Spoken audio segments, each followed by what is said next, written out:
I like big washers and I cannot lie. All the other dudes can't deny. When someone's looking for an itty bitty ID and a big OD for that space, I get it wrong. Alright. Okay, I promise I'm not turning into the Joker over here.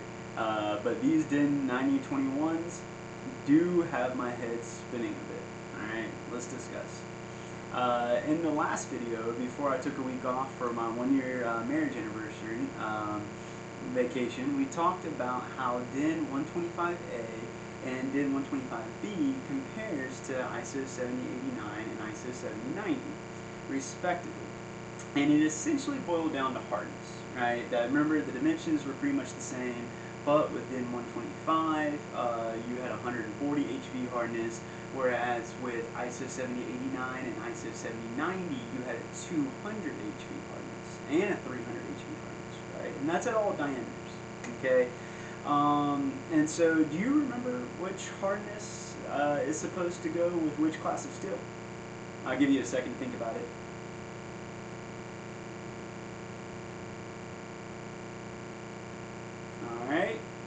Alright, I'm going to give you the answer. Okay, so 200 HP hardness is for steel up to and including class 8.8 applications, right? Whereas 300 HP steel is for 300 HP hardness, excuse me, is for the for steel of class over class 8.8, excuse me. So that's going to be class 10.9 and class 12.9. And so today, that's a lot of what this is going to boil down to today, but like I said, there's going to be a little bit other things to discuss here as well. So today we're going to be looking at how DIN 9021 to 9021 compares to its ISO standard counterpart, ISO 7093. So 7093. So DIN 9021, ISO 7093. Now, to put it simply, this is going to be very similar to the previous episode, and dimensionally they're almost equivalent, but there is some significant things to talk about here. So how do these standards compare? Well, there's a reason my head's spinning a bit, okay? Like I said, there's some pretty simple things here. It's also somewhat difficult at the same time. So first of all, DIN 9021 is a large series flat washer. So for those of you that might not know what that means yet, this means that the outside diameter is approximately 3 times larger than the inside diameter. So OD, ID, right? Hopefully you get the point of the song now, right? And so, so the diameter of the entire washer is about 3 times larger than the diameter of that center hole, right? Secondly, and as I said before, DIN 9021 is essentially equivalent to ISO 7093 with the exception of the hardnesses, like in the previous episode. So yet again, DIN 9021 is usually 140 HP, whereas actually, it being different from the DIN 125 in that it's above IDs of 17 millimeters, it's actually 100 HP. So to say that again, for DIN 9021, it's actually 140 HV up to 17 millimeters, and then 17 millimeters or higher on the ID, it's actually 100 HV, so it actually has an even lower hardness. Whereas its ISO equivalent is a bit more simple. The ISO 7093, there's 2 options, 200 HV and 300 HV, and that's it.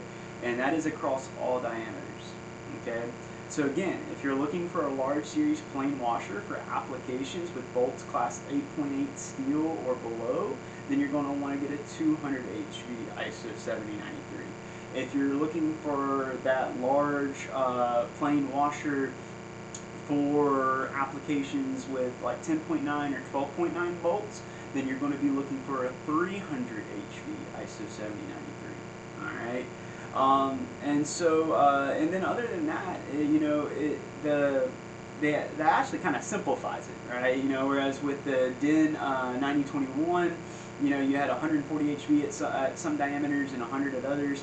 With the ISO 7093, it is 200 HV or 300 HV at all diameters. It's kind of simple in that way.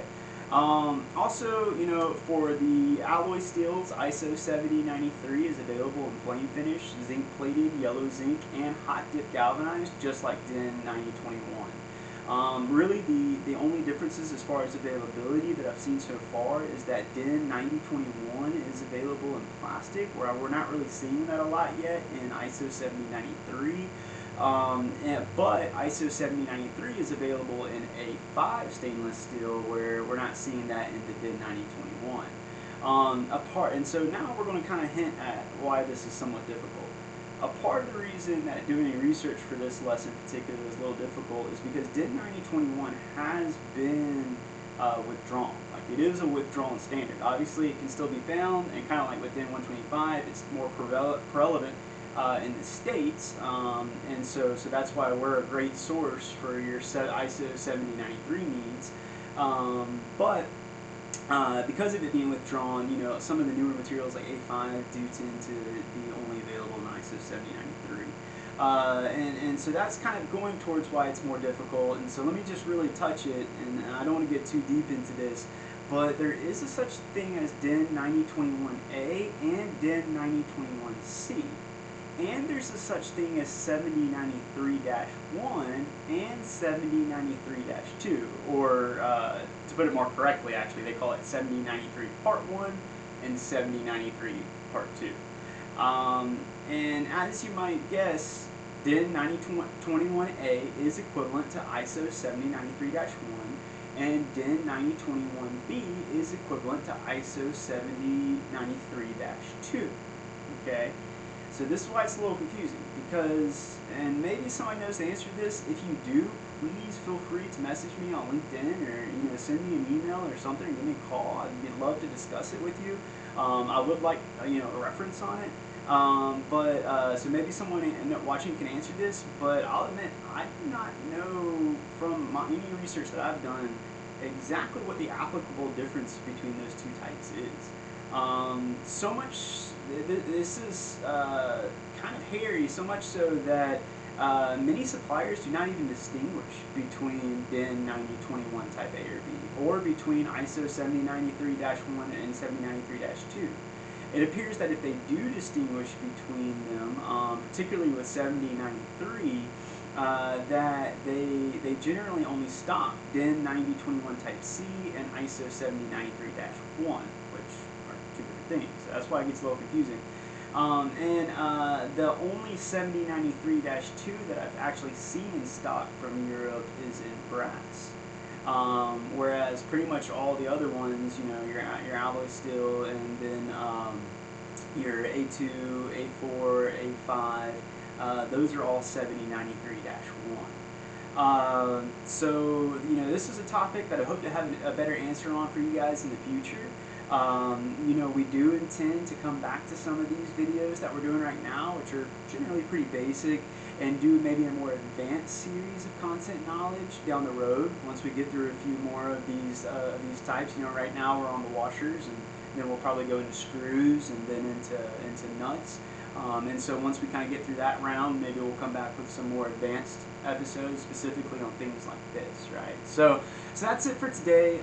As always, feel free to contact me personally at london@eurolinkfss.com with any questions, or of course requests for quotes.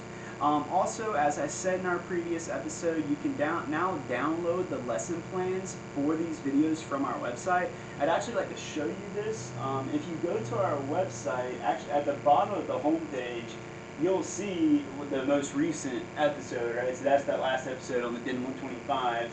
And then if you go over to news and you click on blog, that's where you can actually see all of the blog videos. We've actually changed the format to make it a little bit more user-friendly, so that it's easier to kind of find what you're looking for, right?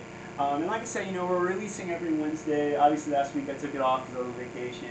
That's going to happen occasionally, but we're trying to release every Wednesday. And that's pretty much it on that part. Oh, and as far as getting it, say you want to see the video, or you want to read more about it, if you click read more, you can see the objectives of the video, the date it was published. You click download lesson plan, and then as you can see, this cool lesson plan comes up, and you can always download that, save that, print that, whatever, so that way you have a copy for yourself for your own educational purposes, right? So again, you know, you can probably tell that I was a science teacher in the past. All right. So, and then the last thing I want to say here is that just like I've said in the previous episodes in October, that a portion of all of our sales for the month of October is going to the National Breast Cancer Foundation, and you can even get a cool breast cancer T-shirt if you donate $25 or more while supplies last. Right now, we've got medium, larges, and extra larges, and there's only about 1 week left. Thank you very much. Have a great day.